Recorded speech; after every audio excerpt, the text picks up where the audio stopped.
औरतों को कंट्रोल करने का ये तरीका, ये बात अभी तारिक फतेह साहब ने की, और इसमें मैं एक बात और जोड़ देना चाहती हूं, और इसलिए मैं ये सवाल लेकर आपके पास आ रही हूं शोएब जमई। जब शफीकुर रहमान बर्क ये कह देते हैं कि हिजाब नहीं पहनेंगी तो आवारा हो जाएंगी, जब ये सोच है पॉलिसी मेकर्स की, सांसद की, जिसे लोगों ने चुनकर लोकसभा में भेजा है, जब उनकी ये सोच है, तो कैसे मान लें कि आप महिलाओं को एक ईमानदार लड़ाई इसमें महिलाएं एक ईमानदार लड़ाई इसमें लड़ पाएं, उनके पास एक फेयर चांस हो ये तय करने का, ये आप लोग उन्हें देने के लिए तैयार होंगे? कैसे मान जाएं? इस डिबेट में कौन हिपोक्रेट है, कौन दोगला है, कौन जाहिल है, वो कैसी कैसी शब्दों का इस्तेमाल आपके डिबेट में हुआ है, वो भी पता चल जाएगा। मैं आपके साथ खड़ा हूं, आप ईरान की महिलाओं के साथ खड़ी है, मैं भी महिषा अमीनी के साथ खड़ा हूं कि कोई जोर जबरदस्ती से यहाँ से किसी को हिजाब नहीं पहना सकता। क्या आप मुस्कान के साथ खड़ी हैं जो अपनी मर्जी से हिजाब पहनना चाहती है और उनको स्कूल के बाहर हिजाब कई लड़कियों को खुलवा दिया गया और जबरन उनके हिजाब हटवाए गए, जिसके बारे में मैंने जिक्र किया सुप्रीम कोर्ट के वर्डिक्ट का। तो अगर आप उनके साथ खड़े हो जाएं तो हम दोनों सेम हो जाएंगे। मैं राइट टू चॉइस इसलिए कह रहा हूं कि मैं जिस तरीके से ईरान की लड़कियों के साथ हूं, मुझे आपके साथ आप मुस्कान के साथ हो जाइए। लेकिन मुझे आपके साथ सेम प्लेटफॉर्म पे खड़े नहीं होना ना सर, मुझे आपके साथ सेम प्लेटफॉर्म पे खड़े नहीं होना, क्योंकि इस देश का संविधान जिस तरफ है हम वहां खड़े होंगे। इस देश का न्यायालय जहां पर खड़ा है, इस देश का न्यायालय जहां खड़ा है, मैं उस तरफ खड़ी हूं, और न्यायालय में यह अभी बात चल रही है जिस मामले में पीएफआई तक का नाम सामने आ गया है।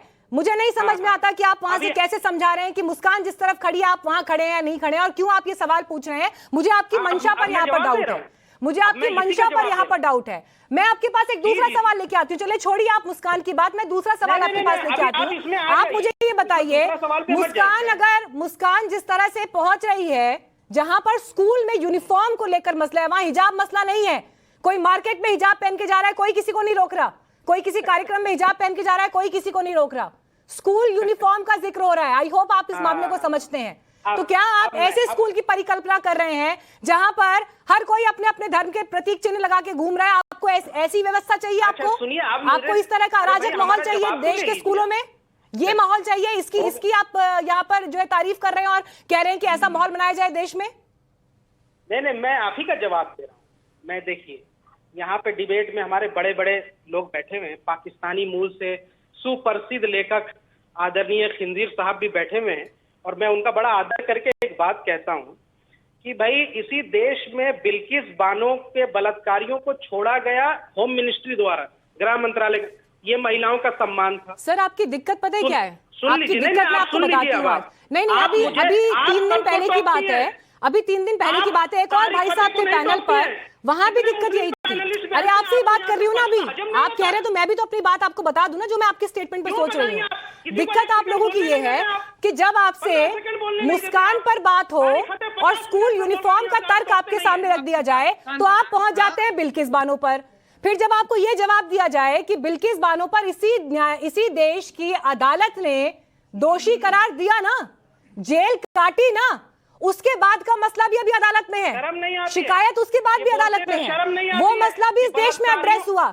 लेकिन जैसे ही उस मामले पर आएंगे फिर आप किसी तीसरे मामले पे भाग जाएंगे। ठीक है, तो दिक्कत सर आप लोगों की ये है कि आप एक मामले से दूसरे पे जंप करते हैं, दूसरे से तीसरे पे जंप करते हैं, क्योंकि आप सोल्यूशन नहीं चाहते। सर आप सोल्यूशन नहीं चाहते, वही बता रही हूँ ना। मुस्कान की बात करो तो आप बिल्किस पे पहुंचोगे, बिल्किस की बात करो तो फिर आप किसी तीसरे मामले पर पहुंचोगे, अंकिता पे पहुंच जाओगे, अंकिता की बात करो तो आप डोमेस्टिक वायलेंस की केस लेके आओगे। लेकिन आप इस बात का जवाब नहीं दे पाओगे कि मुस्लिम समाज की महिलाओं को कब उनका हक मिलेगा, कब उनका सम्मान मिलेगा। मैं आपके सामने